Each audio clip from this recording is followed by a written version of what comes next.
అందరికీ నమస్కారం అండి. ప్రస్తుతం మనం ఏలేశ్వరం మండలం లింగంపర్తి సమీపంలో ఉన్నాం. మనతో పాటు రైతు గారు అప్పలరాజు గారు ఉన్నారు. ఈవిడ శాశ్వత ప్రకృతి వ్యవసాయంలో భాగంగా శాశ్వత ట్యాంక్ అనేది నిర్మించుకున్నారు. ఇందులో జీవామృతం అనేది కలిపి వ్యవసాయానికి ఉపయోగిస్తారండి. ఈవిడ ఈ జీవామృతం వల్ల కలిగే ఉపయోగాలు ఏంటన్నది రైతు గారు అప్పలరాజు గారిని అడిగి తెలుసుకుందామండి. నమస్తే అండి.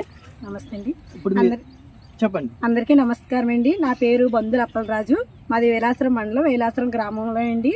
నా సొంత పొలంలో ద్రవజీవామృతం తయారు చేసుకుంటున్నామండి. వాటికి కావాల్సిన పదార్థాలు 10 కేజీల ఆవు పేడ తీసుకోవాలండి. దేశవాళీ ఆవు పేడ, 10 లీటర్ల ఆవు మూత్రం తీసుకోవాలి. దేశవాళీ ఆవు మూత్రం, 2 కేజీల శనగపిండి, 2 కేజీల బెల్లం లేకపోతే తాటుపళ్ళు తీసుకొచ్చండి. పుట్టమట్టి కానీ గొట్టిమట్టి కానీ తీసుకోవాలి. అందులో కెమికల్ అన్నది ఉండకూడదు. Main important. 2 కేజీలు శనగపిండి తీసుకుని కొద్దిగా వాటర్ తీసుకుని అందులోని ఉండలు లేకుండా మెత్తగా కలుపుకోవాలండి. జారుగానే కలుపుకున్న తర్వాత పప్పు బెల్లాన్ని కూడా సేమ్ అదే రకంగా కలుపుకోవాలండి. బెల్లాన్ని కూడా కలుపుకున్న తర్వాత మనం ఇందులో వేస్తారండి. ఇందులో 200 లీటర్ల నీటిలో కూడా వేస్తామండి. 10 కేజీల పేడని కూడా కలుపుకోవాలండి. మొత్తం అన్ని కూడా ఇందులో వేసుకుని బాగా కలుపుకోవాలండి. కుడివైపు అదే గడియారం ముళ్ళు ఎలా తిరుగుతుందో అలా కుడివైపులో కలుపుకుంటా ఉండాలండి. పొద్దున్న ఒకసారి, సాయంత్రం ఒకసారి. ఇది మెయిన్ ఇంపార్టెంట్గా నీరులోనే ఉండాలండి, ఎండలో ఉండకూడదు. ఇందులో ఉన్న సూక్ష్మజీవులు చనిపోతాయి.